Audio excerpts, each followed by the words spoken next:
Welcome to Nicomuras, a world full of sprawling cities and dark secrets. In the wake of the trial, a divine act of righteous judgment, the world has been launched into an era of rebirth. But there are those who still lust for darkness and ruin. Follow us across the continent of Talyra, from the deserts of Elon Ryan to the fields of Rivaluna. Deep in the Bloomrose Ocean and high above the Alisar Mountains, our story will see our adventurers through glory, fear, and fortune as they make their way through the Paper Dungeon.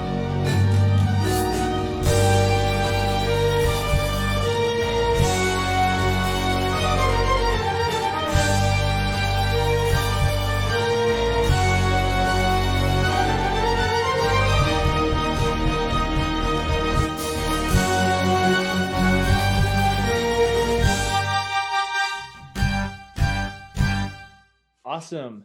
Welcome back to another episode of the Paper Dungeon. We are so excited to have you guys. Today, we're going to be doing a one-shot with Tarak, with Aaron playing as Tarak. Super excited. First and foremost, I would like to apologize for our kind of mismatched schedule this last week. We had a couple different technical issues between myself and some of our crew and stuff like that, and so there's just a couple different things that ended up with us having to run a couple of reruns this last week. So we just want to kind of give you an update to our schedule. Tonight we are going to be doing Tarak's one shot. On Friday we'll be doing Drew's one shot as he plays Cather, and then the following Monday, next Monday, so a week from today, we'll be doing a one shot with Hannah, Grant, and Hannah, Drew, and Ryan. And then the following Friday, we'll be doing a one-shot with Grant and Lydia. Still going to be starting on the 7th with our full campaign, with everyone in there, everything like that. But that's kind of our updated one-shot streaming schedule. Again, we really apologize for having to kind of rearrange things. There were car issues and then audio issues and all this other stuff. And so just a big mess, but we're so thankful that you guys are super understanding and really patient with us. And we really appreciate you guys still sticking around and enjoying our content. We want to keep producing this content for you guys. So we really appreciate everything that you guys are doing for us. So thank you so much for that. Yeah, today is going to be Aaron's one shot. This is super exciting because this is the first time you guys have seen Aaron, and will see Aaron up until the stream starts, since he's not having a group shot. So although I am the face on all of our promotional videos, it's true, and this is our boy. He's a freaking legend. We absolutely love him. So yeah, anything that you want to say before we get started, Aaron? Oh geez, Just I wasn't prepared for this. I mean, not a whole lot. If you super want to watch through all the stuff, we have our own website. I have a blog on there, self-plug. Yeah, definitely. That's updated twice a month. A new one's coming out in a couple days. Pretty excited about it. Yeah. Myself. So I suck at grammar, so fair warning. Yeah, for those of you who don't know, Aaron has been DMing and creating homebrew content for ever, since 5e came out, basically, and is very wise and has helped me a lot, as he was one of my first DMs and then kind of gave me a lot of advice when I started DMing. And so he has an article, I believe it's called the Backpackers Blogger. The Dungeoneers Guide, I believe. The Dungeoneers Guide, yeah. The pack. It's the oh geez, I'm forgetting my own blog name. DJ, you can't do this to me. I'm sorry. I want to say it's the Dungeoneers pack, I'm gonna say. Yeah. You can find it on our website. It has a little picture of a backpack. That's the one. Yeah, exactly. Lots of good articles, lots of helpful hits for DMs and how to think about things and different stuff. I recently made a character based on the song Pinball Wizard. It was a fun time. Yeah, definitely. So definitely go check that out. You can go to thepaperdungeon.com to find that, along with links to all of the VODs for our one-shots. So far, we've had just about everybody except for Drew and Aaron. So there should be 4 videos up on there. You can also go over to our YouTube channel. But you guys probably all know that. So we'll just go ahead and get started if you're ready, Aaron. I'm as ready as I'll ever be. Fantastic. So we open in the dingy, dirty, dark corners of Athala, the capital city of Ocleron.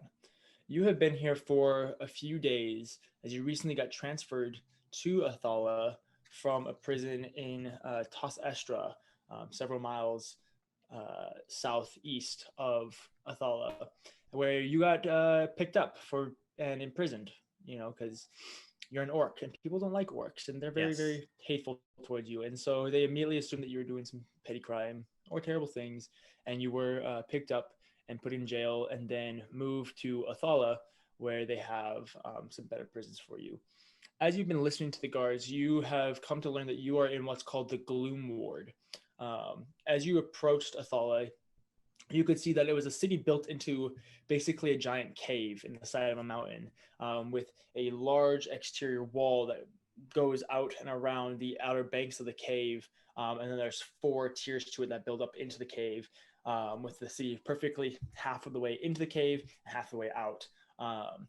The portion on the bottommost ring, furthest back into the cave, is the darkest, most or the least well kept portion of the city, and has been dubbed the Gloom Ward, as it's where most of the underdark type criminals and the underworld type people hang out. It's where the worst prison is. It's where the poorest people live, and that is where you have been imprisoned. Yeah, as you've been listening to the guards, you have come to realize a couple different things. A, they hate you. Okay. B, they want nothing to do but torture you. Awesome. But there has been one guard who has been rather nice to you. Her name is Nyla.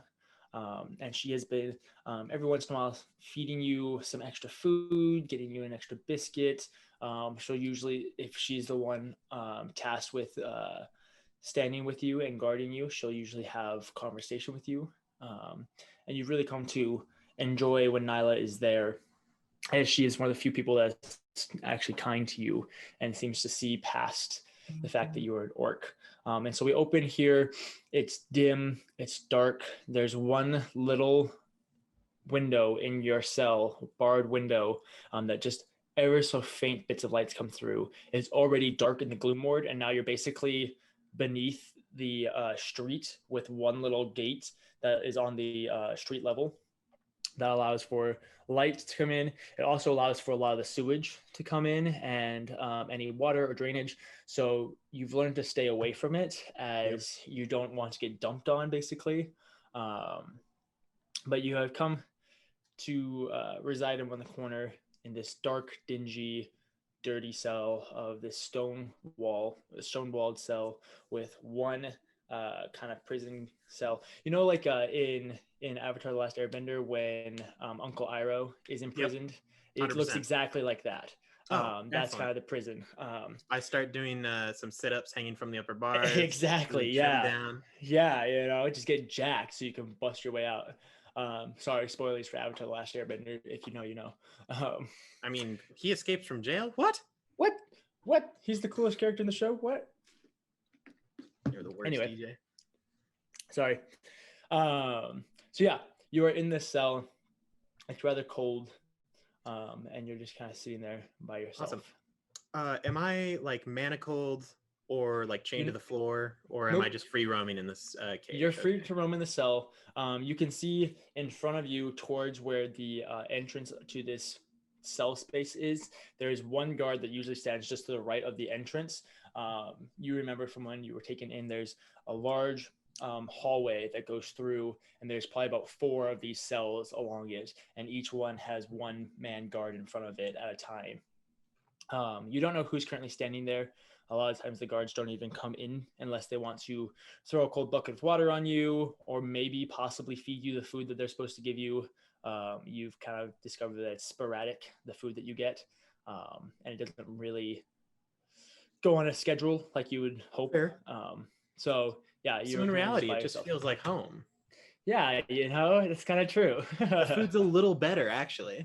Yeah, exactly. Is there anything that you'd like to do while you're in the cell? What? So in my spare time here, do I happen to know? I can forget everything, but do I know where my bag is? You do not. So they took your bag when you entered, and then That's not a fun time. yeah, and then they took you to your cell. I don't like that. Yeah, I mean, there's not a whole lot that I'm super inclined to do here. I eat my food when I can.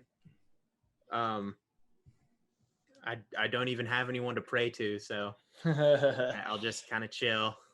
Yeah. So as you're sitting here, the hours either run ridiculously fast or they're so slow, and it's hard to keep track of time.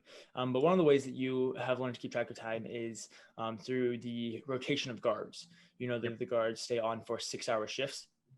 And after a little bit, you can hear some footsteps approaching from down the hall before one of the guards says, "Oh, Nyla, fantastic. I'm so ready to get away from this stupid orc." To which she responds, "Oh, I totally understand. I can't believe that we have to keep here guarding him. This is ridiculous."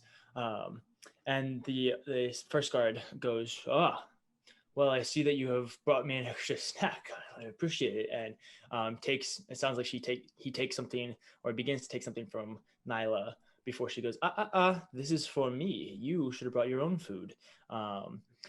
And he kind of chuckles a little bit before walking off. And then Nyla walks around the corner into your celled area. And she's wearing her traditional armored garb, full plates with no helmet on at the moment. You know that she is just a human woman, probably in her mid to late 20s.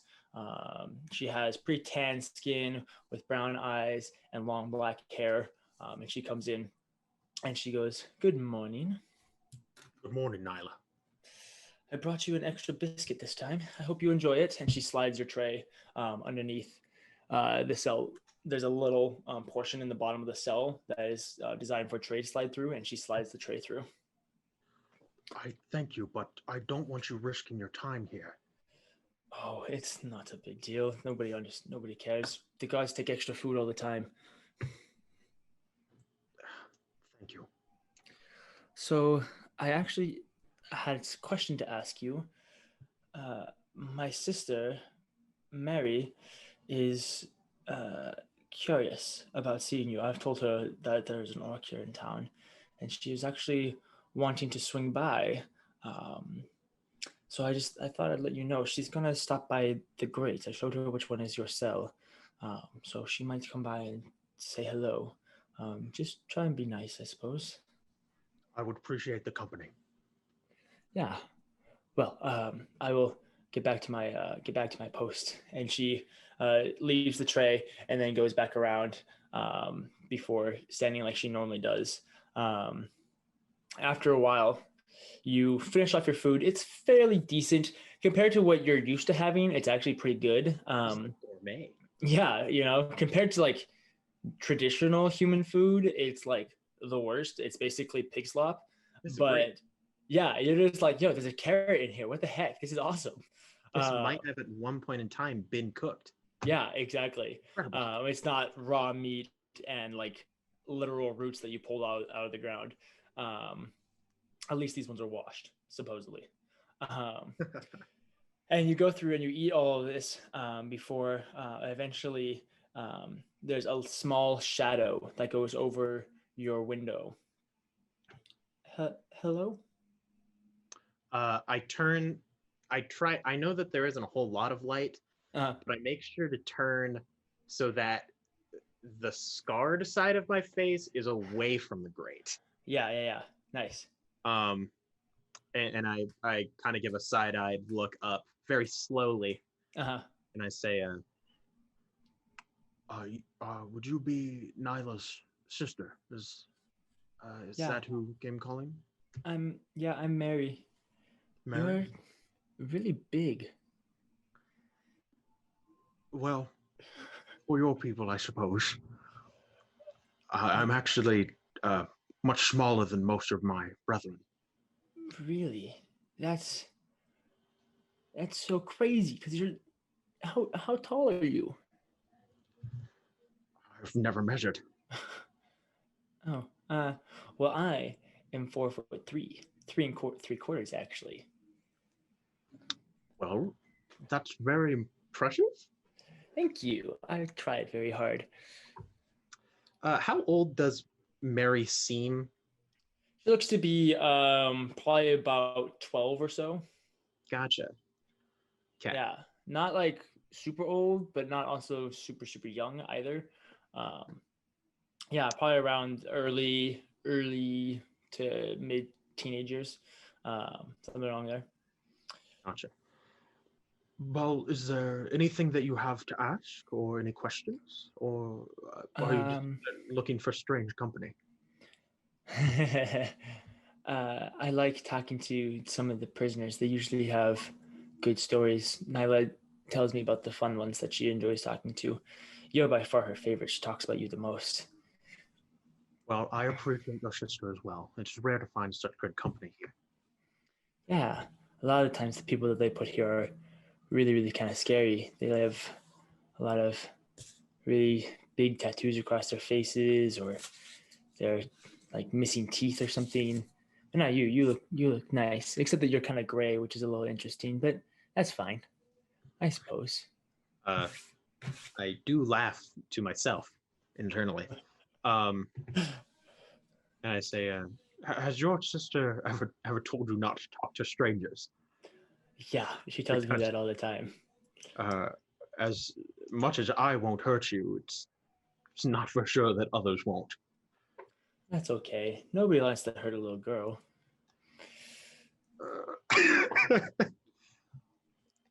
If that is what you believe, I hope it holds true. Yeah, it's fine. So far, it's been fine. Besides, they're all behind prison bars, so it should be fine. It'll be okay. Yeah. Well, what would you like to speak about?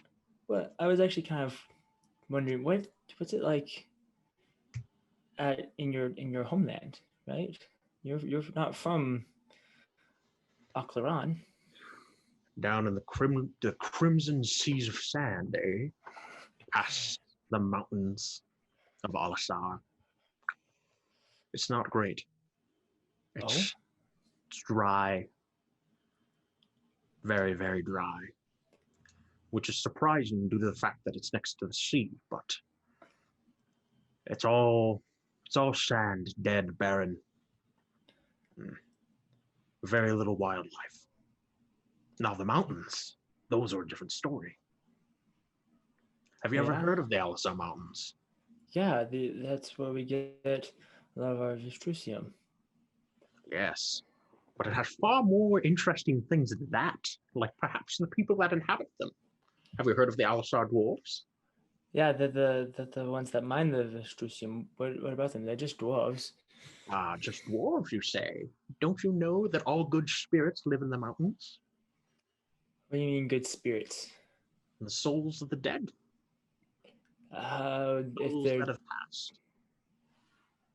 But they're no, those are supposed to go to another plane. They're not supposed to stay here.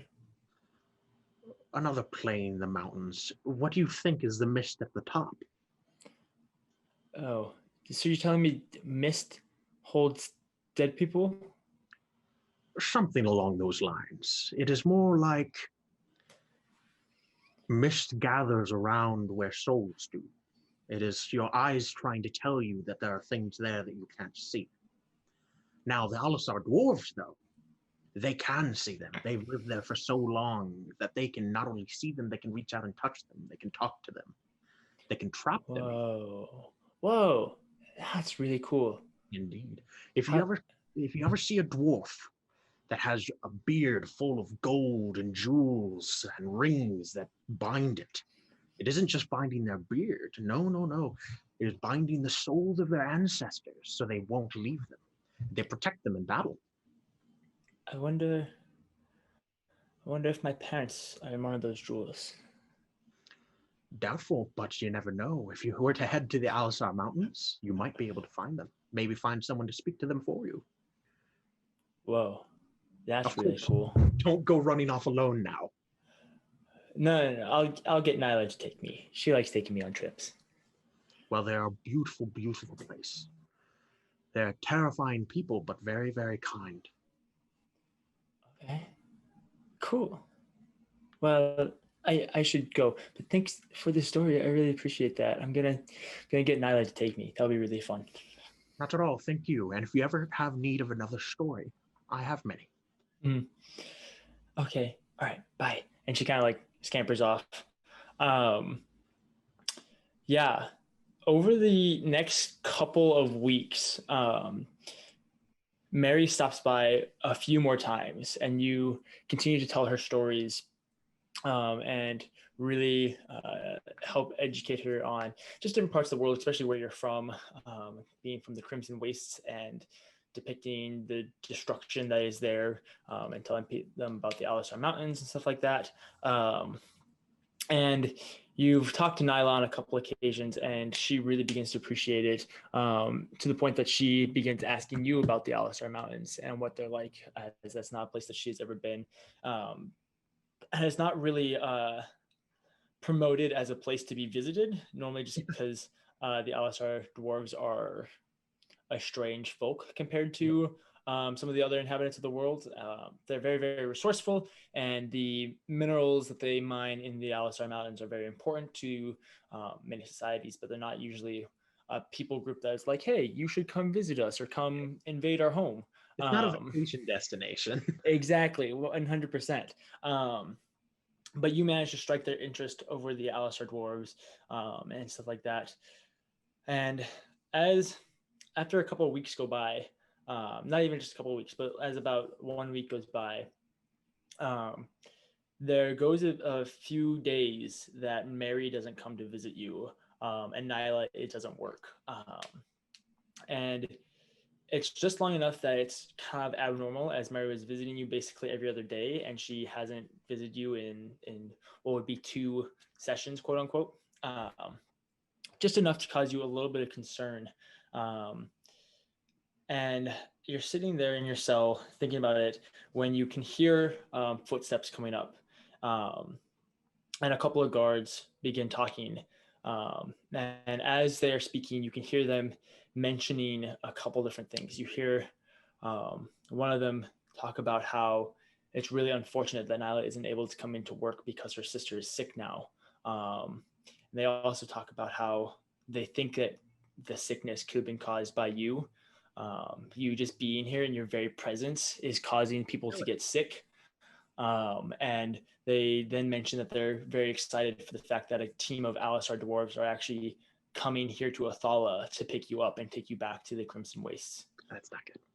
That's a bad time. You overhear all of this before the guards rotate out and they go back. Yeah. Is there anything that you'd like to do in this period? Oh, you're really giving me a dilemma here, DJ. Okay. Did they mention like a time frame, like how many days it would be until the Alisar Dwarfs showed up? They mentioned that the dwarves are supposed to arrive in the next couple of days. They also talked about the disease itself, and it seems as though it's rather interesting. It seems to be something that affects cognitive abilities, and something that is infesting someone's mind and causing them to not be able to function properly. It's kind of the details that you're starting to get from it. Gotcha. Okay. Huh. Well, that's a problem. So I have somewhere between 1 and 3 days. But if I leave, then that means they'll get in trouble. I mean, I gotta go. Okay, all right. When I am sitting in this cell, I assume that there's a locked door. Yeah. And do I happen to have noticed if like the guards hand off a key to each other, like when they enter, or is there like a key ring somewhere? Or you have noticed a couple different times that there's usually a key ring on their hip, You don't know if they hand them off or if they each have their own set of keys or what, but you notice that anytime that Nyla would come in, there was always a key ring on her hip. Gotcha. I will wait for one day. Okay. To see if Nyla shows up. Okay. Yeah. You wait about another day, several guard shifts, and it gets to be about the same point just after the first morning shift is switched out, and Nyla still has not arrived. That's not good. I've got to call it. I'm gonna try to get one of the guards over here. Okay. How do you do that? But I mean, I literally, so like a little bit through the shift, like not right after they switch. Oh God, how am I gonna go about this? Just so that way, like I'm pretty sure that he's alone and there won't be anyone for the next little while. Yeah. Okay. Guard.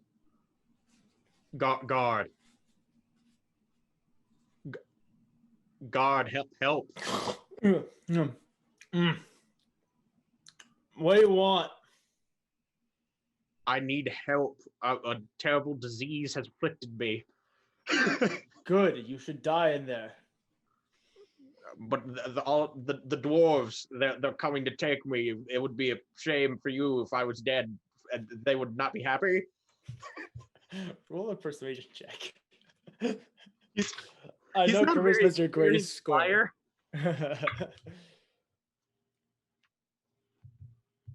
15. Okay, all right. You can you hear this guard. It sounds like he stands up. As you can hear, like metal scraping against the stone as he like stands up. You get the sense that he is probably sitting down, leaning against the wall. From the snoring that you could faintly hear, he was probably asleep. And he had to like stand up and scrape against the wall. And he comes around the corner, and this is a human man with a nice thick black beard, fairly pale skin with kind of these greenish eyes, in the same style of armor that Nyla would always wear. And you can see that on his hip is a key ring. He comes in laying on the ground far enough in that like he couldn't, that I'm like in the shadows enough that he couldn't actively see me, but like not so far back that he thinks that something's up. Hey, all right, what's the matter with you? Something with my leg. I think it may have been infected. Before long, gangrene will set in, and I'll die. Right. Fine, we'll amputate then.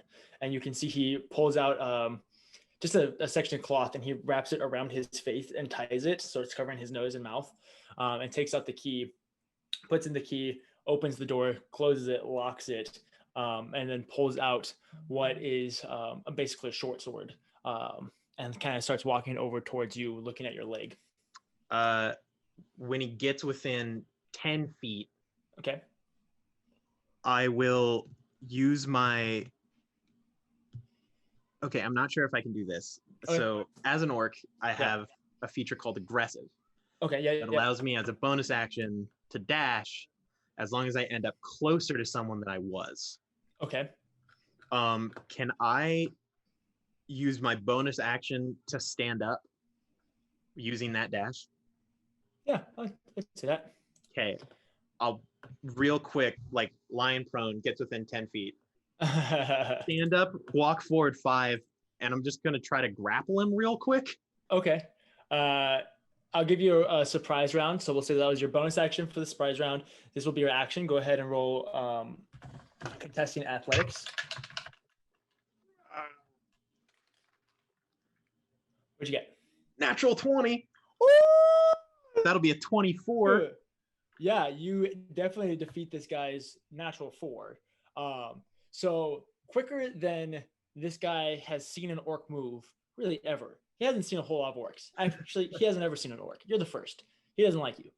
But quicker than he could ever expect, you book your way up and just immediately bear hug him to the point that you're squeezing him tight enough that he actually has to like drop his sword and the keys because you're just squeezing him so tight. And he's kind of like gasping for air a little bit.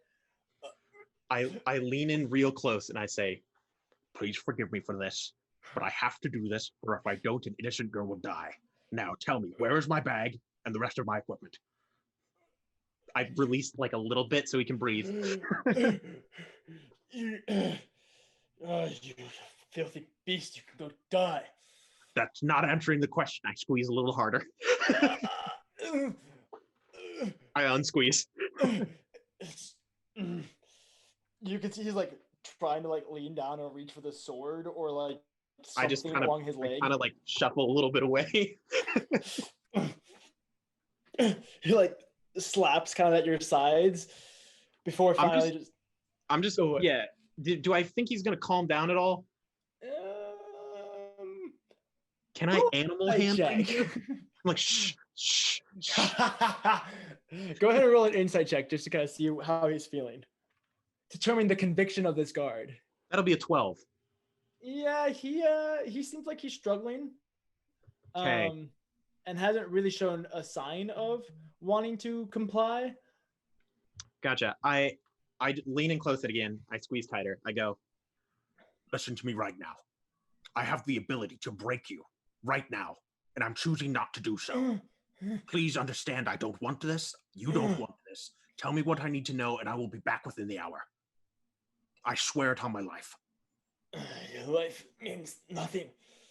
I swear it on your life. And your position as a guard. In the office, and he like passes out. I lay him gently on the ground, and I kind of put anything that happens to be in there. I put him away from the grate so he doesn't get like splooshed up. Oh, you sweetheart. I move whatever. If there's anything that could somewhat cover him, I put it there. Yeah, there's nothing. I take off the shirt that I have, and I just kind of cover him up. Nice. I take the keys. I take his sword. I don't take it with me, but I will leave it outside of the bars far enough that he can't grab it. Nice. Okay. And then I close and lock the door. Nice. Yeah, it's nice. The nice thing about this area is that it's already dark enough, just the general position. And now you're basically underground with the only source of light being one torch on the very far side hallway that they walk through. And then the only other source of light is the very basically like cloud covered moonlight is kind of the amount of light that you get in from your grate. So it's pretty easy to like tuck him into the corner and just kind of cover him in that one shirt. And it basically looks like you. Perfect. As nobody could see you anyway. So yeah, it works out really well. I was afraid he would just catch a chill down there, but even better.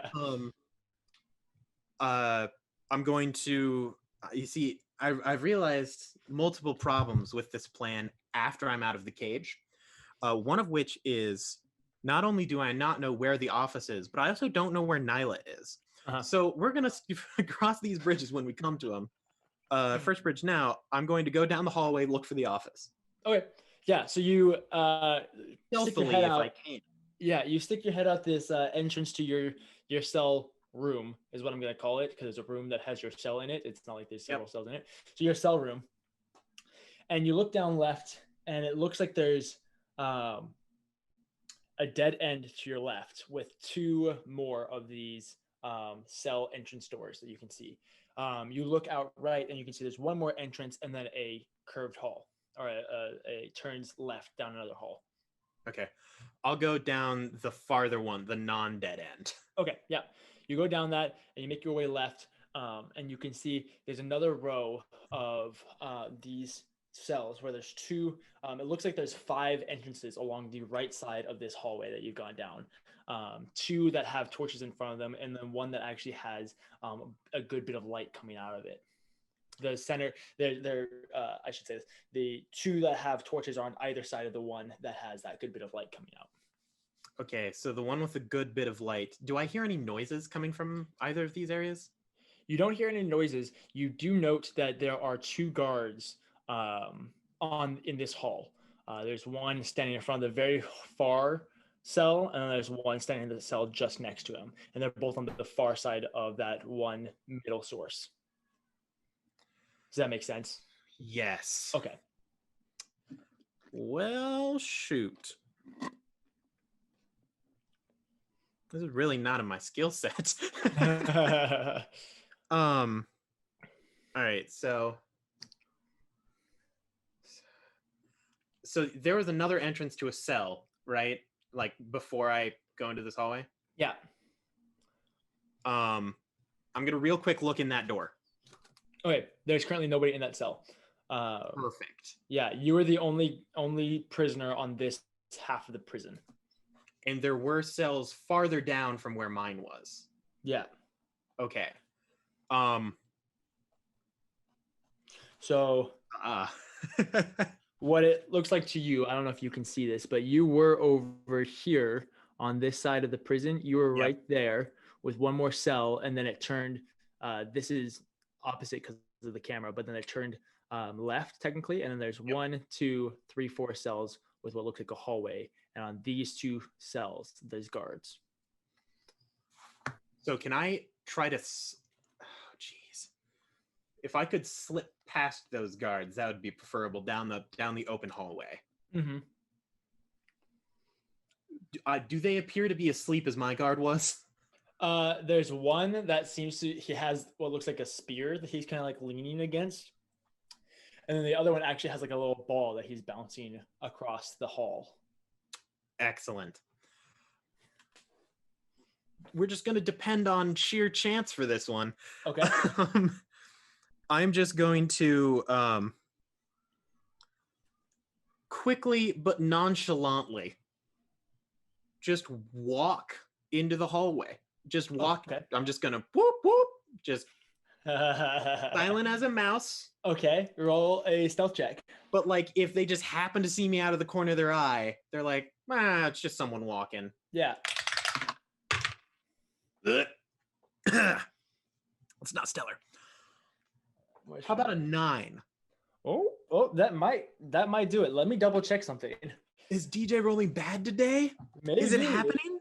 I got an 8. I gotta see what the guard's bonus is. They have a +2 to perception. So you're walking. So unfortunately, that's a 10. So you just trying to be very, very quiet, start walking down the hall, and it's just a little bit longer than you expected it to be.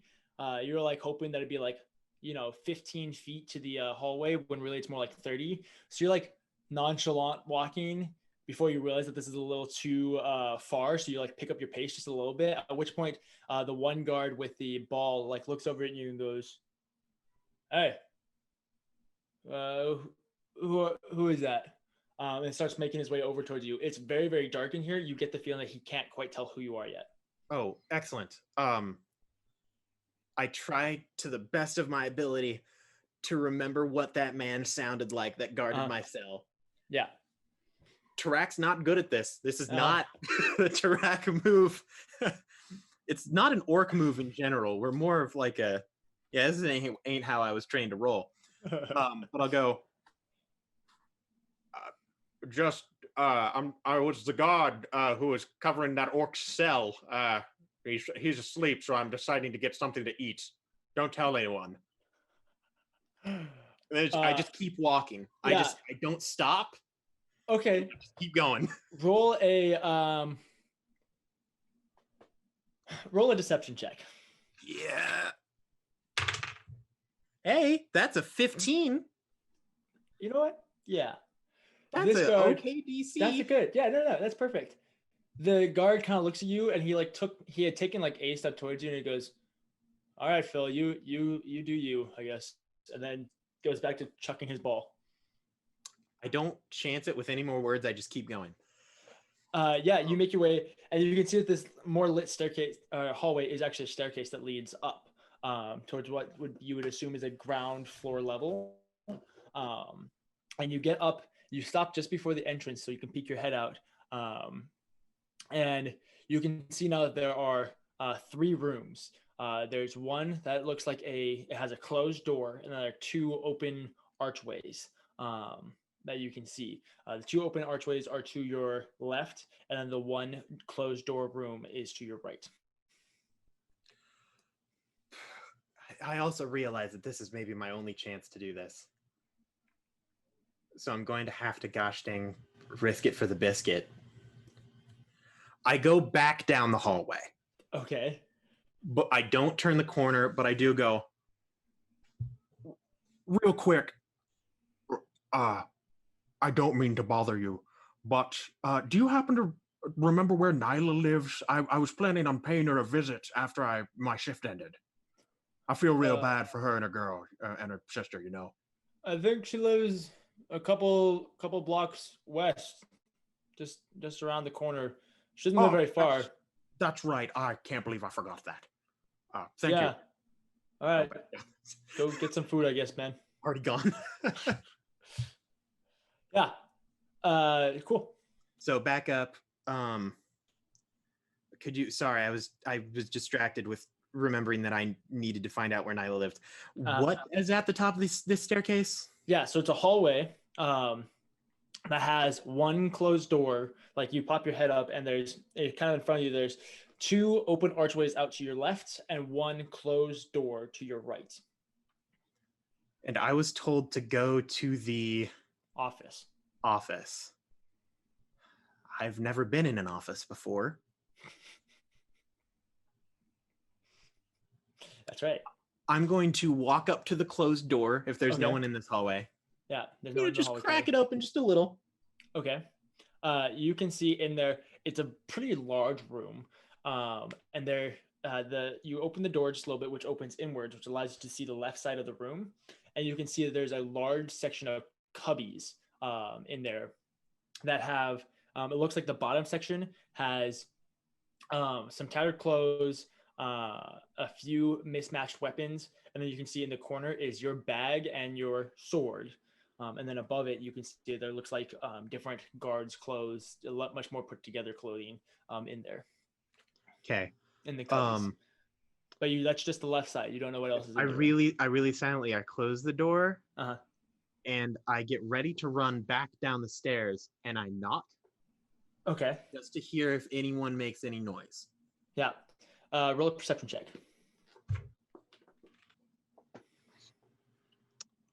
That'll be a 9. Okay. You knock and then listen. And you can't hear anything. I assume that means there's no one in there. I open the door slowly. Mm-hmm. And if I see a hint of anyone, just in case, I just close the door. Yeah. You open the door nice and slowly, letting just a little bit of light that's in the hallway cast into this room. It begins to shine on the cubbies, on what looks to be a very nice rug that's covered in dirt, to 3 desks that all are lined up across the back hall. And there, as you open the door, on the farthest back one to the right, there is one person laying across their desk, snoring gently across their desk as you open this door.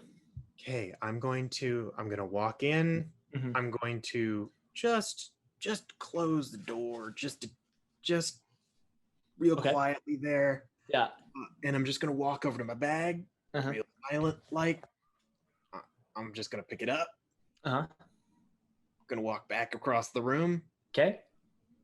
I'm gonna open the door, peek. Nobody in the hall. Go back into the hallway and very silently close the door. Yeah. Nothing happens. You managed to do that. Is everything still in my bag? You begin searching through, and it looks like everything is still in your bag except for the coin. That's fine. I barely had any to begin with. You had like 3 gold coins, and they're all gone.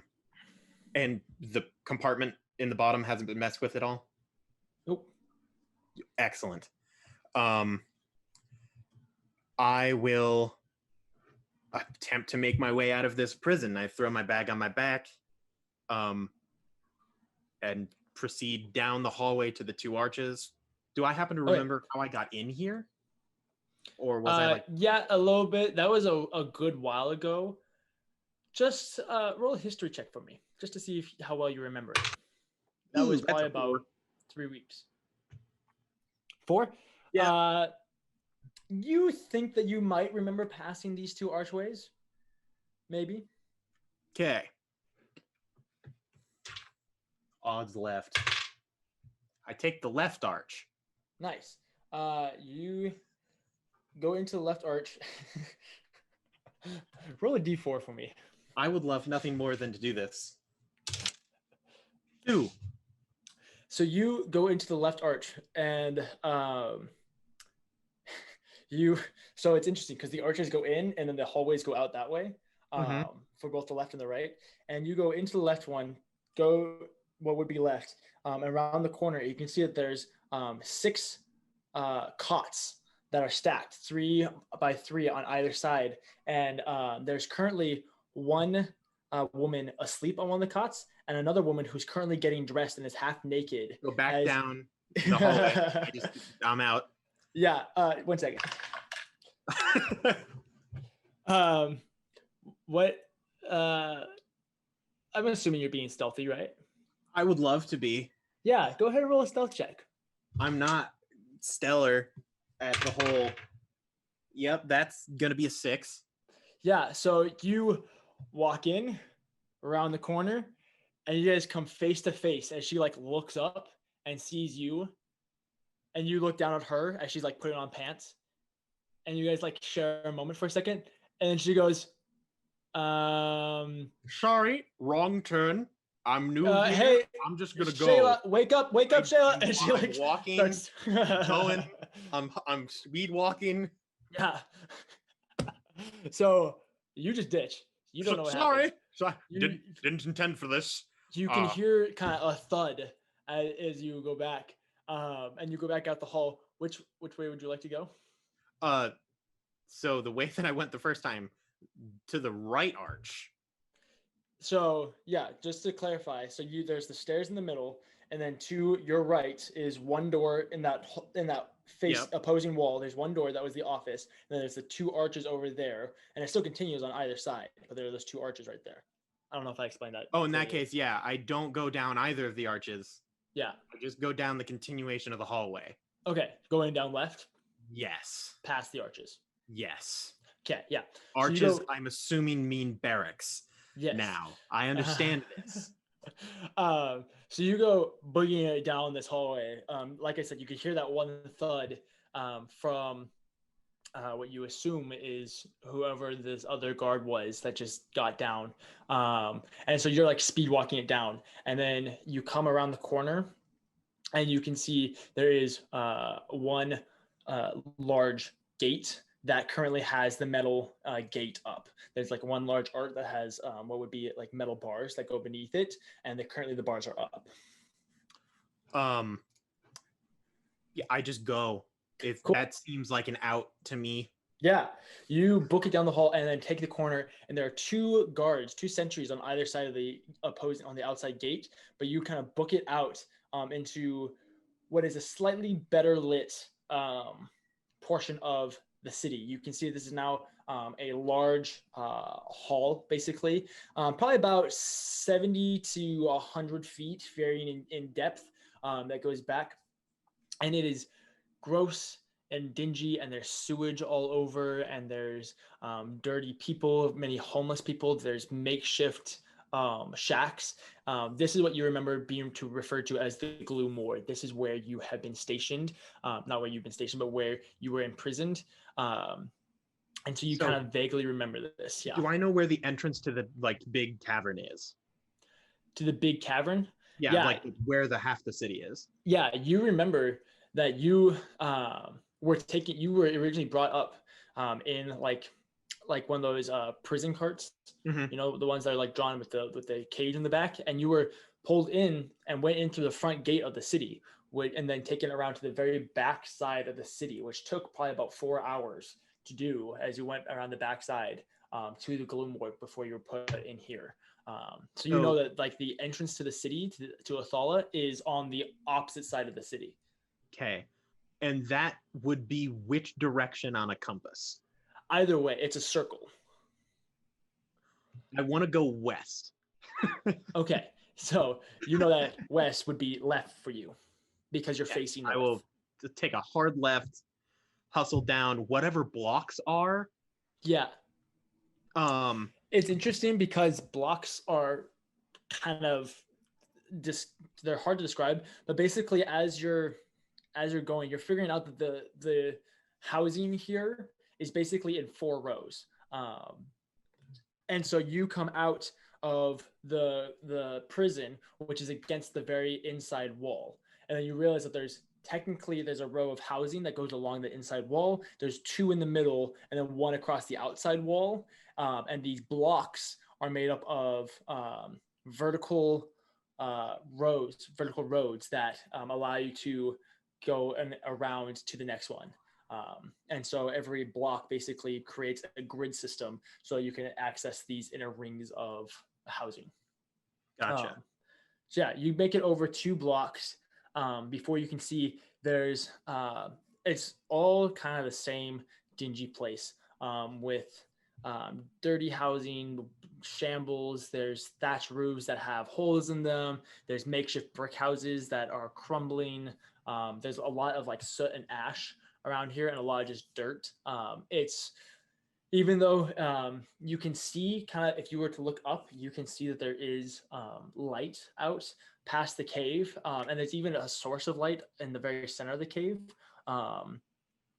It's interesting because there's this big, almost sun-like object that stands in the very center of the cave, just beneath the entrance to it. And this green ring about what would be 30 feet down beneath this circle, this ball of fire, basically 30 feet down from it, there's a green ring that you're not quite sure what it does, but there's that. But even with that there, it is still dark and gloomy in this back corner. And so even though you can see that it's day out and that it's probably about noon right now, you can see there are torches everywhere trying to make this slightly more lit, but it's almost as if the flames are all engulfed almost, so they only cast dim light, unfortunately, which is really, really interesting. But you make your way 2 blocks, and there's one house in front of it along the inner wall that seems to have nobody near it for some reason. I go to that house. Yeah. It's small, probably about a 20 by 20 foot cube.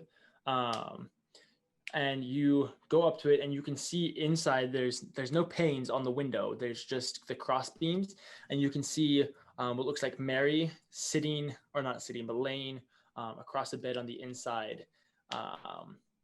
And she is what looks to be, she's sweating, and she seems to have these greenish veins coming up and around, coming from around the backside of her neck, and that's spreading across the rest of her body. And you can see Nyla, she's actually currently wringing out a washcloth, trying to keep her cool. So if there's no panes on the window, I go, Nyla, come to the door. The door. Nyla. Tarak? What? Yes. What? Quickly. How? Quickly. Hush. Okay. Hush. Come. She goes over and she opens the door. What are you doing here? I mean, yeah, come on, get in. Thank you. I hustle into the door. Yeah, you have to like duck in, as these are basically 7 foot tall houses. Bare minimum height requirements to allow for the average person to stand upright inside. So you being a rather tall person, you have to like crouch in and then have like duck your head. Yep, I'm kind of just in a ball. Yeah. Before she closes the door and she goes, "What the hell are you doing here?" I heard Mary was sick. Is that true? I mean, yeah, she's right there. But symptoms. What are the symptoms? Here, look. And she pulls you over to where Mary is and kind of just turns her on her side a little bit. And you can see from what looks like the base of her skull, there's a small incision. And then it looks like the veins coming out from along there and going down her spine are all this sickly greenish, disgusting type color. She looks very rather pale and has a fever. She's sweating quite a lot, and she's like semi-conscious, kind of dazing in and out from what looks like this hazed, lucid dream type thing. Yeah, I look her over.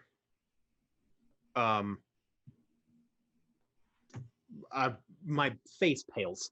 Mm-hmm. Yeah. From my knowledge, could I assume that this is what I would assume it to be? Yes. Great.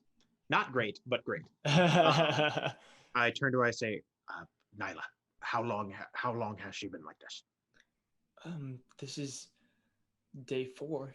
Day 4, black and damn. What have you been doing? I can't afford a cleric.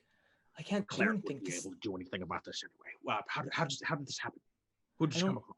I don't know. She talked to you and went out and kind of played for a little bit. I was on shift, so I don't know exactly where she was, but she came back and she had like a squirrel or something, some animal or whatever, and she insisted on keeping it as a pet, and I thought it might be a good idea to let her have someone that she could hang out with while I was on shift. Anyway, the squirrel died, and now she's sick, and I don't know what's going on.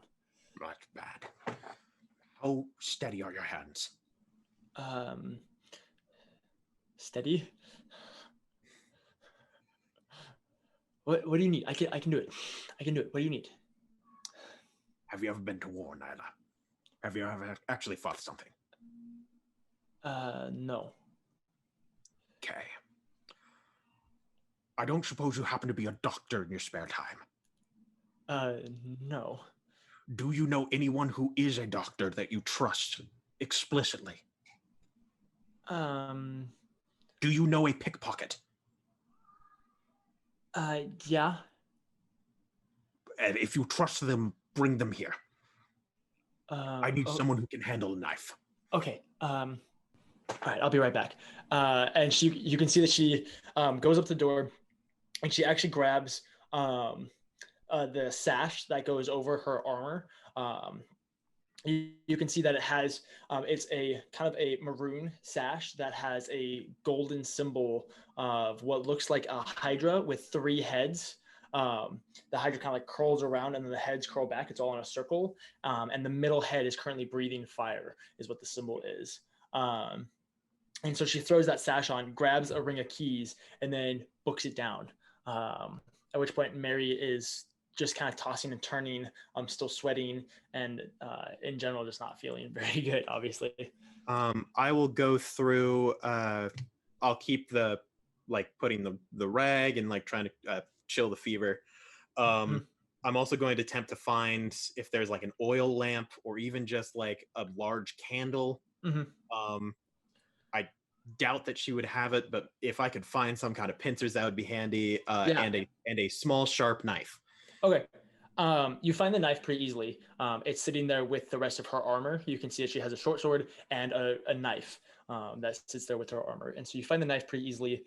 As for something like to pinch with, there's not really anything there. There's a couple of sticks that you could probably use as like chopsticks if you really wanted. We'll have to make do with the knife. Yeah. At which point you go through and you keep trying to take care of Mary.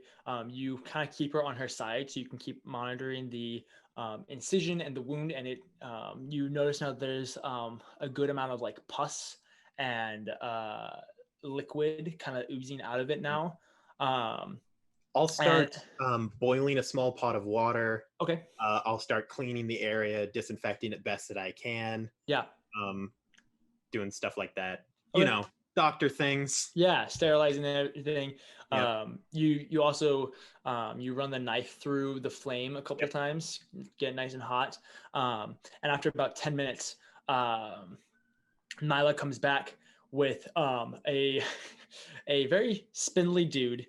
He looks almost rat-ish, very like sharp, elongated features.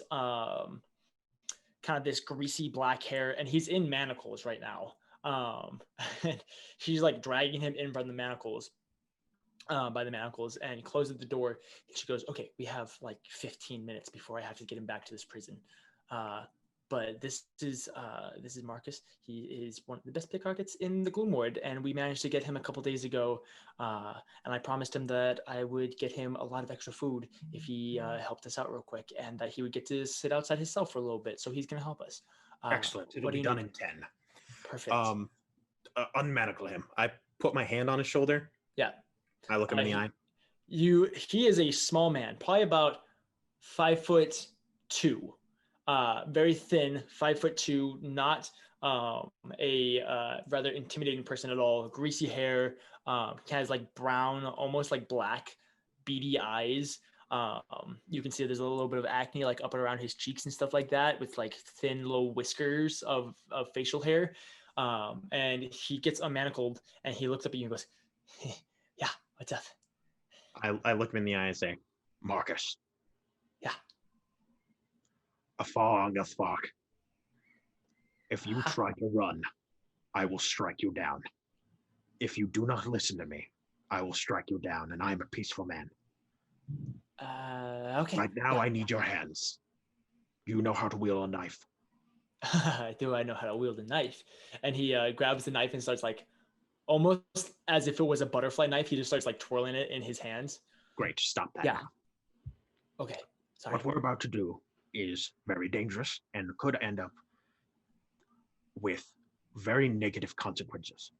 I am Okay. counting on you to not allow that to happen. Okay. Follow all of my directions exactly as I say. Do not deviate from them. And trust everything that you're about to see. And tell no one. Okay. If you tell anyone, I will find you." And he also turns to Nyla and says, "Nyla, as much as I hate to say it, this applies to you too. Tell no one of what you saw here." Okay, I can do that. "Very well. I will go over to Mary. I'll reach into my bag. I'll undo the little secret compartment. Yeah. And I'll put on a pair of like kind of almost like the color of old paper, like leather gloves. Yeah. Kind of like yellowish tan.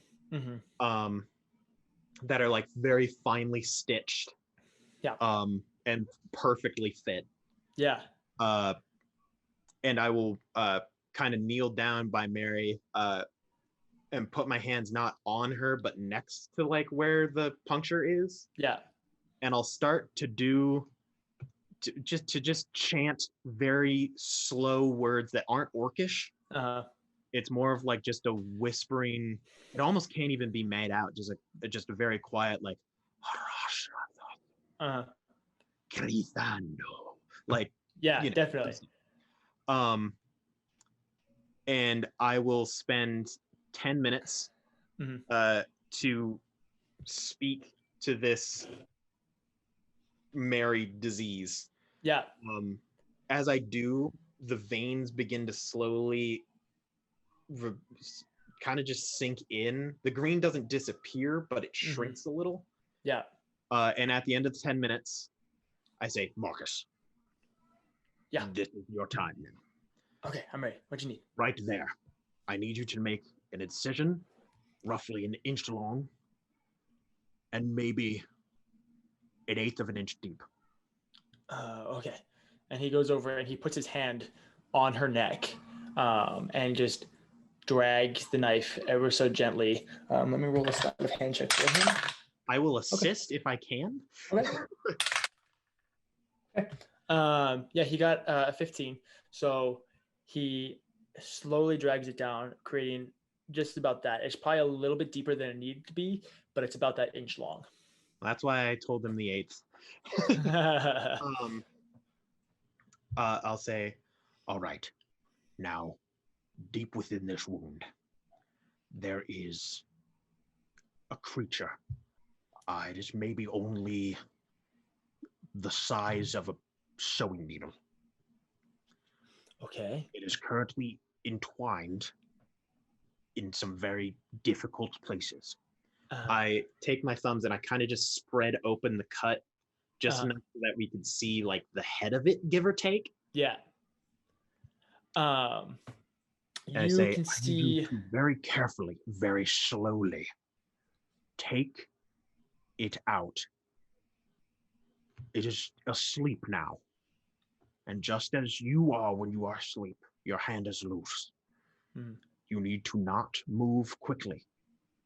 It has been 4 days. That means it is very deep.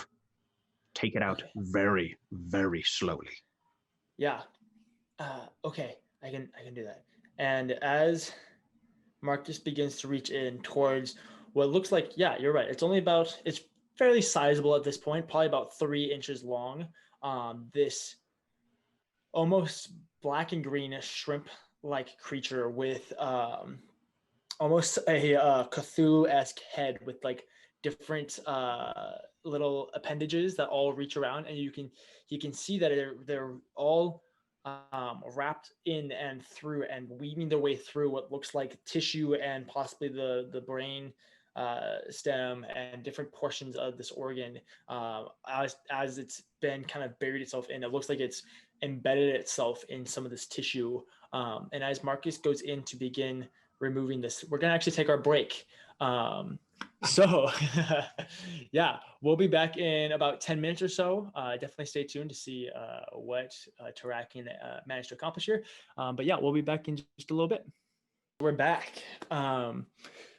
So we were in the middle of a suspenseful surgery, basically.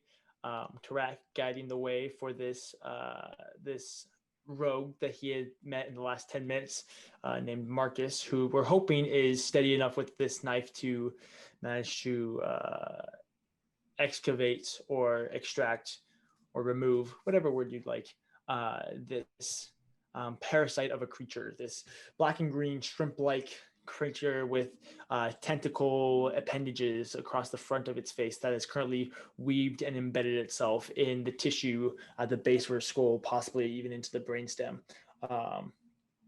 And so Marcus is going in. He's made his incision, and under the guidance of Tarak, he's going to begin removing this creature. I'm going to go ahead and roll 3 checks. I'll allow you to assist with one of them.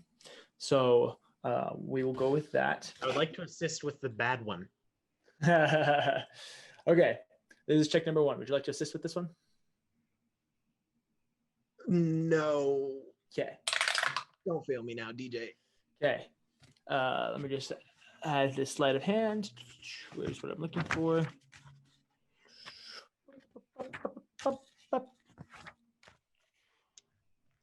Awesome. Rad. I hope that's not a bad rad. Cool.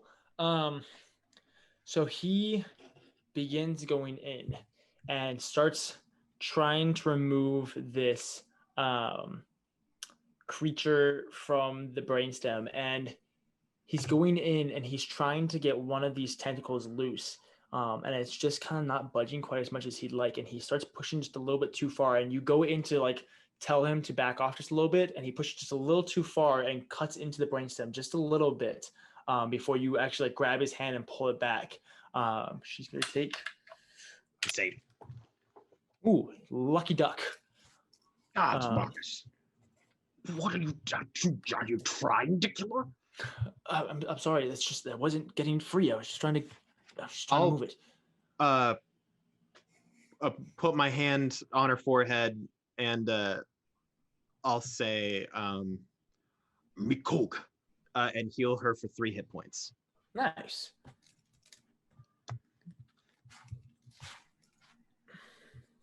Okay. He is going to go ahead and make his way through again. Would you like to assist with this one? Yes. That's kind of unfortunate, bud. I'm really sorry. That you crit on the. You did it, didn't you? I did. I crit Oh, you on the first scumwort. roll. I'm so I sorry. hate you. So why he you goes roll in- well when I need you to roll badly, but Right? then roll well? So he's going in and paying a little bit more attention to you, and he managed to get just about all of it out. it started to kind of move just a little bit.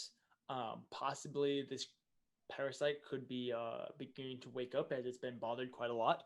But it's just about to be able to be pulled out. You need to sneak one more check. Okay, that's not terrible. Not terrible isn't what I'm looking for. I'm looking for good. Nice. So he goes in, and there's like two little tentacles that are still attached to this brainstem, and he goes in and he cuts off one and manages to dig the other one out before this creature start writhing and wriggling quite again. At which point you reach in and you grab it, and then and it's squirming about, and it has these long tentacles, and the tentacles are actually getting thing in the palm of my hand and just close it like Yeah. my fist as hard as I can. Yeah. Tentacles begin reaching out between your fingers and spreading around, and they're like quite long. They end up, as they kind of squeeze between your fingers, it ends up going out about 4 or 5 inches as it wriggles around and everything like this. And you manage to squeeze a little bit harder, at which point the veins begin to retreat just a little bit. She's not quite out of the woods yet, but the parasite is out now. As they begin to kind of start to numb, I'll just real quick, I'll lean in real close and just as the runes that one of them has appeared on the right glove, this kind of twisting sigil, I'll lean in real quick and I'll say, True Domosh. Vo. And then I'll just kind of keep my hand closed just to make sure. Yeah. I'll pump the remaining 2 hit points I have into into Mary. Nice. You put those last couple of hit points in, and she is in this very ghost-like deathly state. She's very pale, but aside from the sickly colored veins that have over the course of this little bit begun to recede, so they're not quite as far down her chest and her back and up into her head, but they've receded just a little bit, so they're more centralized around the incision. You know that you probably need to get as many of those tentacles out as possible. Now that you have the actual parasite out, you just need to remove what's left of it inside of her in order for her to really be out of the woods. Okay. Do I happen to know if like these aren't just going to disappear like through just natural healing, will they? The tentacles? Yeah. Well, one of the reasons why this disease is so deadly is just because the creature in and of itself is poisonous, and it excretes this poisonous gel. And you know that allowing this to remain in her, any little bit of it, is going to be a source of this destructive, toxic substance to be in her body. And there's potential for it to naturally heal. It just depends on how much is left in there. Now that the main body of it is out, Uh-huh. do I think that a competent healer would be able to deal with it? Probably. Okay. I will do the best. I don't want to go. You see, Tarak has real big hands. Mm-hmm. Not good for fine work. Mm-hmm. He'll do the best that he can to get whatever, like anything that's not wrapped around anything horribly vital. Uh-huh. He'll try to just doctor his way out of her body. Yeah. But anything that's like would require like adept hands, he doesn't trust Marcus to do anything more. Mm-hmm. Yeah. Close call already. Yeah. So I'll do my best to get whatever tentacles remain. Go ahead and roll a dexterity medicine check. Conveniently, that's the same as a wisdom medicine check. I coughed die. Ooh, it's not bad, but it's not great. That's gonna be a 9. Can I ask Nyla to help me? Sure. Yeah, you have advantage. She's we'll say that here. What we'll say is she has much smaller hands and much more delicate fingers. We'll say that you are guiding her as she tries to get in there. I would like that. So we'll roll for her, and we'll use your stats and everything like that. So whatever your bonus is, but I'll roll for her. All right, what's the bonus? +3. +3. Okay, good thing you have advantage. Okay, 13. Yeah, that's nothing. That's right. It's a good thing you had advantage because originally I rolled a 2. I rolled a 3, so nice. We're killing it over here. We're doing great. Yeah, you go through and manage to guide her to get the majority of the little tentacles that are left. You think that there's probably still 3 out of probably the 17 that were in there, but you managed to get most of these removed. And you're feeling pretty confident that either between a few sessions with the healer, or if she's fairly tough, which you think that she would be living in this environment, that she'd be able to fend off disease pretty well, you think that she would probably be okay at this point. Okay, that's good. I kind of sit back. I still have yet to unclench my right hand. Yeah. I check to see, has the symbol on my hand faded? Yes. Okay. I say, Nyla, do you happen to have a jar of some kind? Yeah. And she goes over to the dingy kitchen that's basically a cauldron and a couple jars with what looks like some rice on the floor in a bag. And she grabs a jar that has some rice in it, and just kind of like dumps it on the bag basically, and then takes it over to you. I put the worm in the jar. If there's a lid, I put a lid on it. There is not a lid. I'm sure it's fine. It should be dead. Yeah, should be. They aren't known for living long outside of a host. You put it in the jar, at which point you can see it, and it is writhing, almost in pain as it kind of wiggles about. And these tentacles, they raise up, and you can see a couple of them just get up around the lip of the jar. And I put my hand over the top of the jar. Yeah, just trying to get up, and they kind of pull up just a little bit before a couple of them break off, and it kind of falls back down. And it tries this for probably about a minute of stretching these long, very wispy tentacles out to the lip of the jar. When now you have your hand on it, it's even harder for them to like get any purchase before eventually the tentacles reach up, but they can't get as far, and they just keep kind of slowly wriggling until the creature kind of stops moving, and then the greenish veins in it kind of fade just a little bit, so they're not as repulsive and pungent, and it looks like the creature is probably dead. Good. I turn to her and I say, Mary should recover. She's a strong girl, but okay. What was the thing? How would that even happen? Do you know what this is?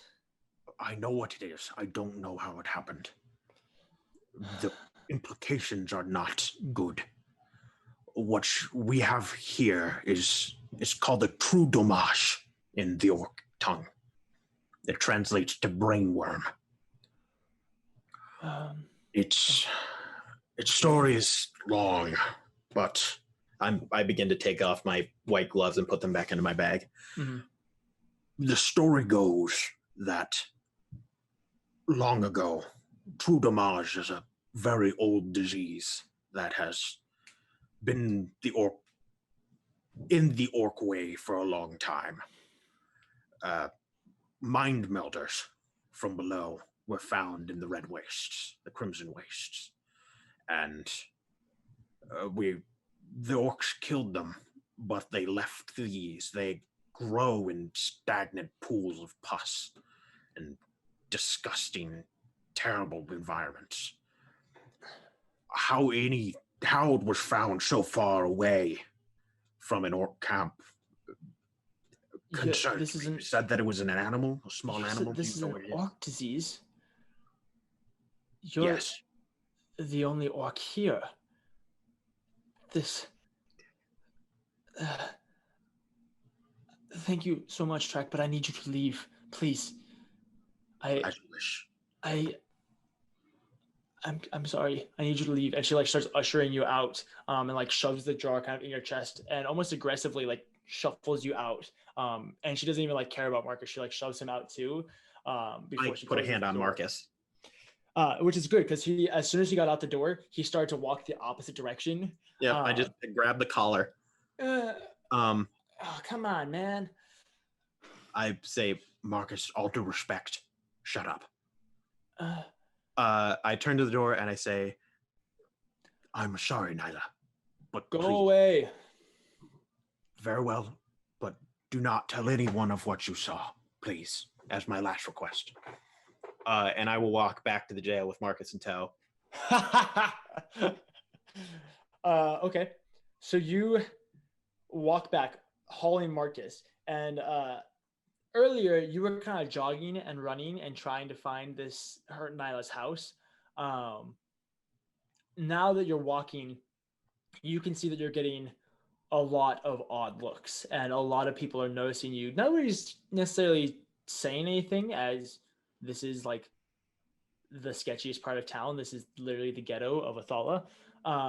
But you're getting a lot of looks, and every once in a while Marcus will like kind of start hustling off, but you have a good grip on his collar. Grip. Yeah, 100%. Before you make it your 2 blocks, at which point the guards aren't there as you thought they were, and you walk into the prison, at which point you can hear yelling as there's a couple different people that are in there, and you make your way in the way that you exited, and you turn the corner and you can see that there's one guard kind of standing pretty tall. It's this woman, this female half elf, who has the same traditional armor, this silvered armor, this well-shined kind of elegant armor with the sash across it, except that she is wearing a helmet at the moment that currently has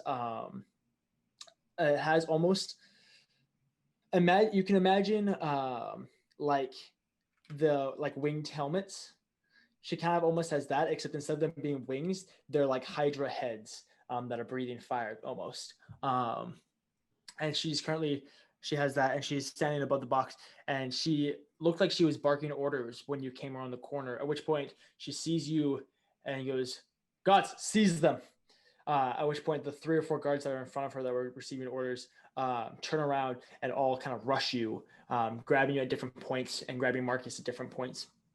And then they start to drag you back in.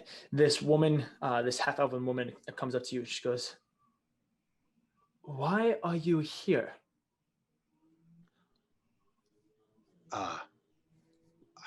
I'm not resisting, but I kind of point over at Marcus and I say, Well, I had to return him. 2, I made a promise. 3, I don't have anywhere else to go. You are by far the strangest orc I have ever met. Do you know that? I'm sure right now I know a lot of things that you don't. Speaking of which, I gesture to the jar that I'm holding in my other hand. I say, this is a egregious breach of, I'm not sure what. It is dead now, but the fact that it is here is very bad. Okay, and she takes the jar. What is it? It's called the True Dommage in the Orcish tongue. It stands for great. All right, I'll stop you right there. Guards, bring him here. And she takes you into the office, at which point they pull out one of their chairs, and it's far too small. And so they take that chair and they put it on the other side. And there's one chair in the office that's pretty comfy compared to the other ones, pretty large. And they put that down as it's the only chair that is large enough for you to sit on. And they set you down in there. And then she goes, unhand him. Let's stay. And the 4 guards stay, 2 guards stay in the room, and then 2 guards go outside the room and go on either side, leaving the door closed and locked. At which point she goes, you can see that she's not treating this with any bit the amount of respect that she should be treating it, as she's currently like spinning the jar on its rim, like the bottom lip ring, just kind of spinning it and looking at it. As you were saying, I'm still standing, by the way. They haven't sat down. Haven't sat down. I say, as I was saying, it's called the True Dommage. It stands for brain worm. It's Orcish. This is True Dommage. Yes. Fascinating. Do you know of the Orcs well? I know a little bit about them, and she sets the jar down on the edge of the table. I move it like 2 inches in. Sit. Please. All due respect. Narmat Kodishi. It's a phrase in Orcish. It means do not die in bed. If I'm going to die, I'd rather do it standing. I'm not going to kill you. Tarak, was it? Yes. Nyla is like a sister to me, and you saved her sister. News travels fast. And I thought I told her not to tell anyone. She didn't tell me. I have served in Alisar before. Oh. I helped to. It was when I was much younger. That is part of the reason why you are sent here. You see, I have worked with the Alisar Dwarfs in hunting orcs and preventing their travel. I am the one who called in a set of ambassadors from the Alisar Mountains, as it's quite fascinating that we picked you up here. Orcs don't usually make it past the Alisar Mountains. Usually they come from up north if they were to make it down here. But even that is rare, as they have to make it through Vianola or one of the other upper countries. And so you coming from the Crimson Waste is quite an interesting situation.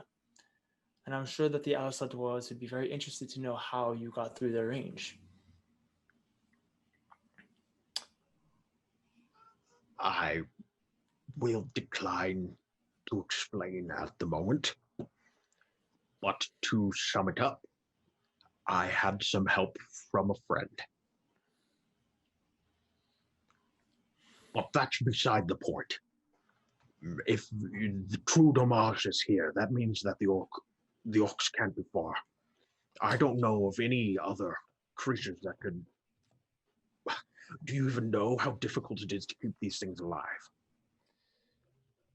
I do not. I have seen a couple others, mostly the flesh rots. I don't know how to speak Orcish, but she then goes through and she says basically the equivalent of flesh rot in Dwarvish, and says this was a common term when I was serving, as it is not uncommon to see that among the Alisar Dwarves who go out and fight these orcs. But they warned me of other diseases, including True Dommage, and it is very interesting. And I agree, it is very terrifying that it is here. And I'm concerned because you're the only orc in 100 miles. Yes, I know it looks bad, but I have no way of proving that it was not me other than my word. And I beg that you listen to it. Because Maushat Kabasun, the flesh rot you speak of, is... It is a gecko when staring in the eyes of the dragon that is true damage. True damage is bred on living petri dishes of pus and rot. It can't be moved easily. It dies within minutes of being inside of a host. There's no way, and I did not bring it with me. So there's no way that it got here without the orcs also being here. You're saying that this disease has to infest a host within minutes of its conception. Yes. Therefore, logically speaking, it couldn't have been you who gave this disease to Mary. Of course, and I would never do such a thing. It requires precision. It's a weak creature outside of the body. You have to put it at the nape of the neck, in an ear, the nose, the temple, and even then it might not host correctly. It's apparently she got it from some animal. That is what Nyla spoke of, but even that is far-fetched. Normally, it's only administered by, it's not common to be administered. It's only given in generals. It's a weapon of war that the orcs don't like to use. It's not direct. So, my question to you then would be, after Mary died, what would happen to the creature?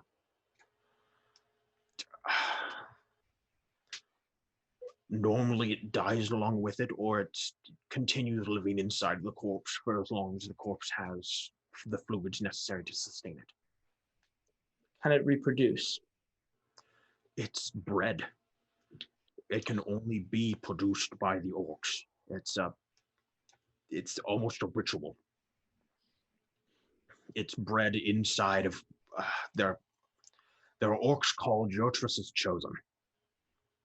They are diseased at a young age, and if they fail to cure it, then they become the walking petri dishes that I explained earlier. It is within inside of the sacks of just utter disgust that coat their body that the true domage is bred. It's like a prize racehorse almost.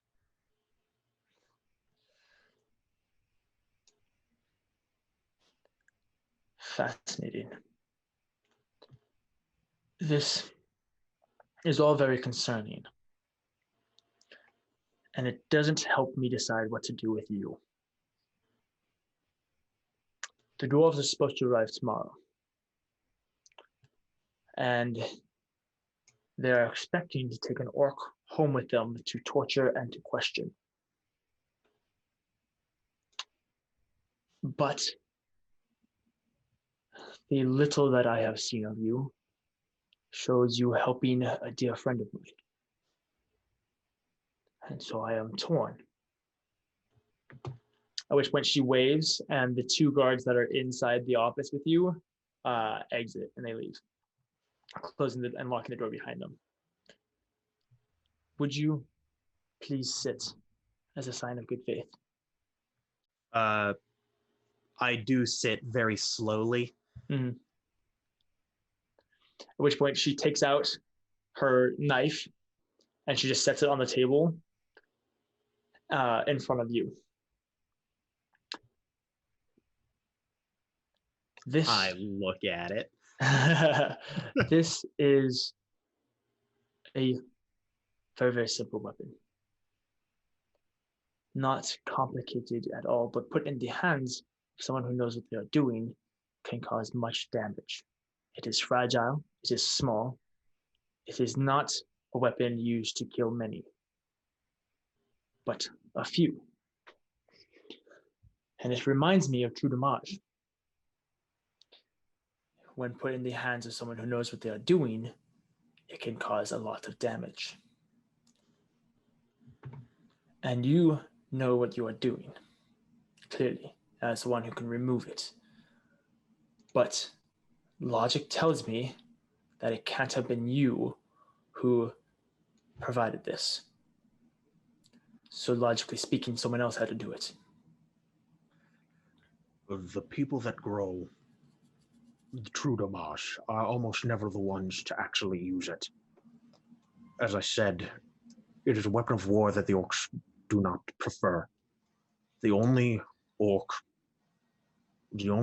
type of orc that would stoop so low to use something like true damage, a dagger, as you call it, would be a child of Shargos. Shargos. That... God of deception, trickery. Not very Yes. orc-based. The Orc Pantheon is interesting. We have studied little of it, as it is crude, to say the least. But Shargos is one that was never mentioned often, if at all. That's because even the orcs are ashamed of him. Okay. So, if I am reading what you're saying correctly, you're implying that a child of Shargos is the one that implemented this? I would assume as such. There are there are 5 types of orcs, all chosen at birth by a deity in the Orcish Pantheon. Shargos gets last pick. He is a shameful god. He is shunned, confined to the coast where the dead live. The hated dead. If a child of Shargos is brought in, you think the orcs as large, strong, mindless creatures of murder and war, which you're not entirely wrong for many of them, but the children of Shargos are different. They're quiet. They do not see the light of day. They live in the darkness. A child of Shargos being summoned is a war that you will never win. Do you think you could find him?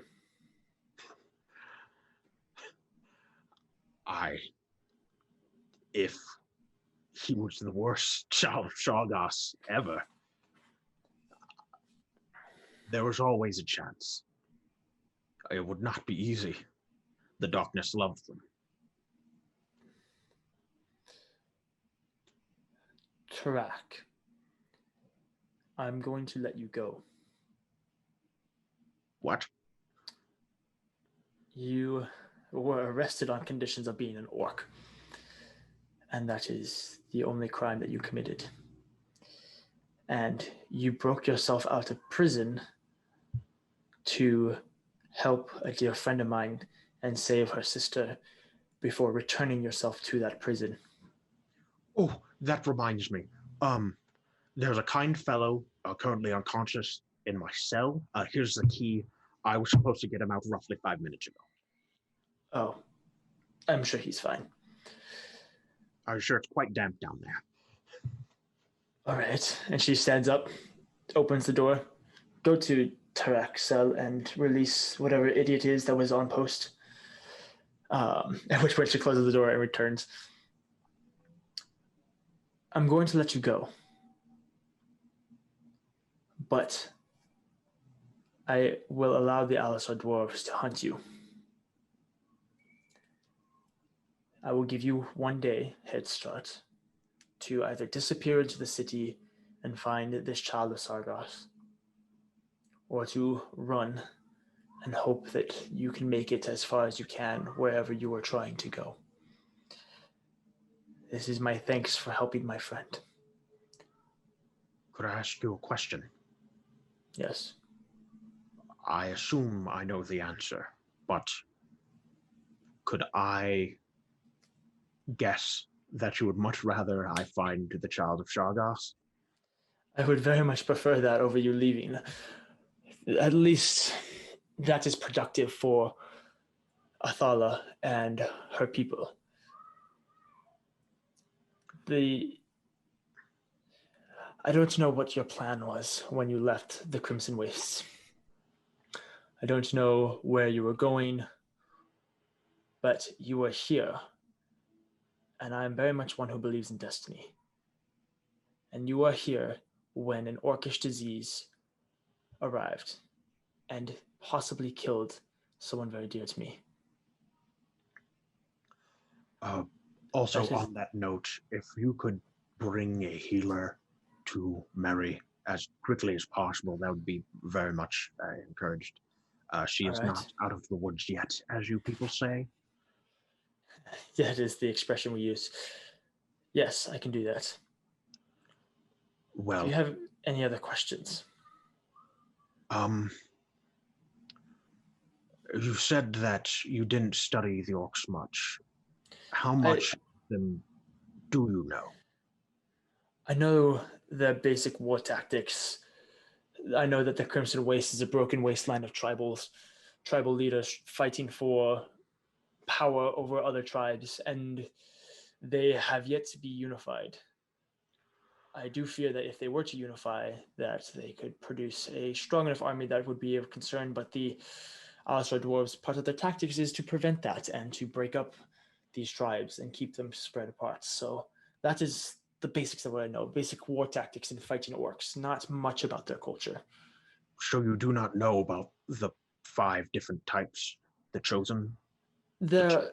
Yes, we do know that there are 5 different types, but it is never like, I would not have known of a child of Shargas or a child of Yurtis or anything like that. It's that there are the strong and there are the ones to fear in battle, and there are ones that are more deadly when dead, and so on and so forth. It's much more that we know of some of the abilities that they have in combat.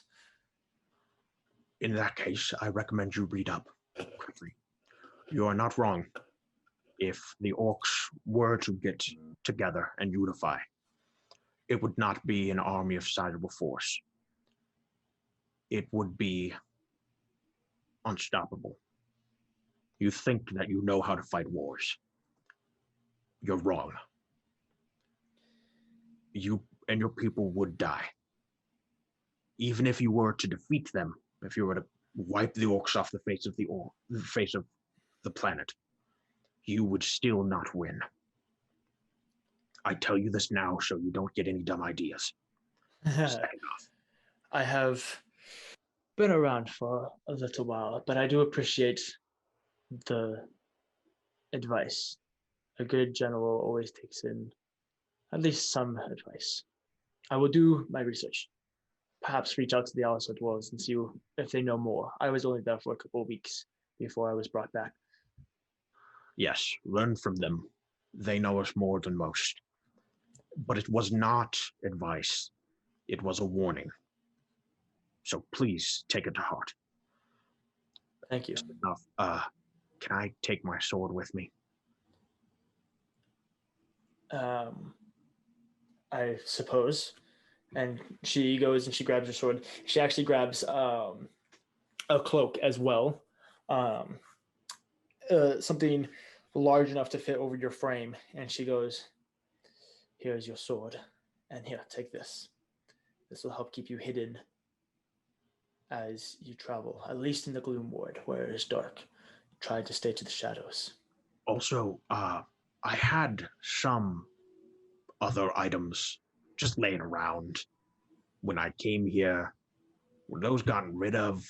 Like armor? I think I had a shield. I mean, you're welcome to see what is yours. The bottom 2 rows are typically there for prisoners' items. You can see what's there. Your shield is not there, but the rest of your items are. That's fine.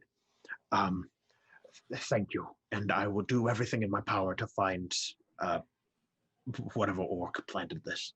I cannot guarantee success.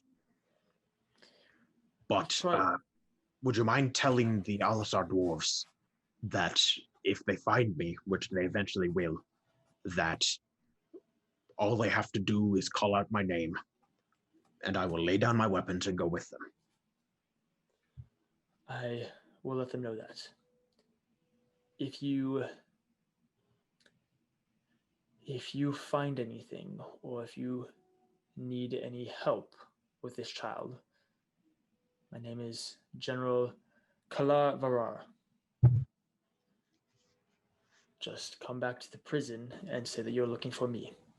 Do not do this lightly, as I cannot guarantee that you will stay free if you return. Of course. I quick dig around for my stuff just to double check that I get everything that I can. Yeah. I just double pat my bag to make sure that my gloves are still there. Mm-hmm. And I start to head out the door. Right before I leave, I turn back and I go, one more thing. Could you tell Nyla I'm sorry? For what? Just in case. And I leave. Yeah. You leave, at which point the 4 guards that are out there all immediately grab their weapons. And from the door, the general comes out and she says, "Let him go. You will speak none of this to anyone. Is that understood? If I hear a single whisper of what you have seen here, you will all lose your post and be put in one of these cells. Is that understood?" At which point all the guards go, "Yes, yes, General. Should we see him out?" At which point she agrees, and they begin guiding you out of the prison. Just before you exit the prison, you put on your cloak, put on the hood. It's dark enough that it managed to shadow your face, so you look more like a Goliath at this point. And you begin making your way into the dingy darkness of the Gloom Ward, which is where we are going to end the session. Well done, Aaron. Yeah, that was not dead. Yay! Yeah, that was super rad. Good job. Thank you everybody who stuck around and has been watching. We really hope that you enjoyed that. I definitely enjoyed this. This is one that I've been looking forward to for a long time. Tarak is one of my favorite characters that the players have come up with. I've been playing with Aaron for a really long time, and this is one of my favorite characters that he has ever come up with. So I'm very happy that we managed to get this out and for the people to all kind of get to enjoy, which is super rad. Yeah, this Friday will be Drew's one shot. That'll be the last of the character one shots. It should be out at 7:00 Central Standard Time right here on the Paper Dungeon Twitch. Also, we just reached affiliate, which is super rad. So if you guys want to give us a follow, or if you guys actually want to subscribe, either is totally fine. We always obviously would love to appreciate it if you want to subscribe to us, but you can always just follow. That's totally fine. But yeah, that's super rad. We really appreciate everyone that's helped us get here get us here so far. We definitely didn't expect that to happen as quickly as it did. So we're super thankful that we are able to be here with that, and that you guys have allowed us to do that. And we hope that we can keep providing that content for you guys that you guys are enjoying. Yeah, anything that you want to say, Aaron, as we wrap this up? I'm just glad I could be here. You won't see me in the small group, the little one shots. I cry, but hey, I'll be here in a week. Yeah, I'm pumped to play Tarak. I really love him. I've worked with DJ on kind of fleshing out kind of their whole shtick. So pay attention to the www.thepaperdungeon.com because in the future we will most likely be releasing a lot of our homebrew stuff regarding like the orc subraces that we've come up with. Yeah, definitely. I'm pretty proud of it. I'm a big fan of them. Yeah. Yeah. Definitely the coolest version of orcs I have ever seen, between homebrew and canon lore. It's definitely the coolest thing that I've ever seen, and it's definitely the most in-depth that I've ever seen, which is super, super cool. So I'm super excited that we will get to release that at some time or another. So yeah, definitely. Well, if there's nothing else that you have to say, we're super, super thankful that you guys were here. We hope that you tune in on Friday for Drew's one shot, and then keep tuning in next Monday and Fridays for the next couple of one shots. And then again, don't forget that the 7th of September is going to be our first group shot, our first campaign episode, actually. So yeah, definitely look forward to seeing you guys there. Also, yeah. In the future, there is the potential that we might have to start up another campaign or something similar, or some kind of one shot or like situation just for like additional streams on weeks. Yeah. Feel free if you have ideas of like concepts. We have some ideas that we're throwing around that we might release like a poll or something on our Twitter or something like that. Or we might just talk and decide it ourselves, because who cares what people think? So keep an eye out, and if you have any ideas, feel free to throw them our way. I might be DMing, someone else might. Who knows? Exciting things in the future. Definitely. Super, super rad. Yeah, and you can always hit us up on social medias. You can always tweet at us. We're at the Paper Dungeon, or you can go over to our Instagram, stuff like that. You're more than welcome. Also have an email at contactthepaperdungeon@gmail.com. Yes, definitely. Yeah. So if you want to send emails that way, you definitely can. We look forward to hearing from you guys. We'd love to hear what your guys' ideas are and what you guys are wanting for content. So yeah, super good point, Aaron. Yeah, if that's it, then yeah, I think we'll go ahead and finish this session and just end everything off. Super rad job, Aaron. And yeah, we look forward to see you guys. Yeah, I don't need to say anything again. So cool. Everybody have a nice night. Thank you for watching, and we look forward to seeing you guys next week. See you next week, Dungeoneers. Yeah, bye-bye.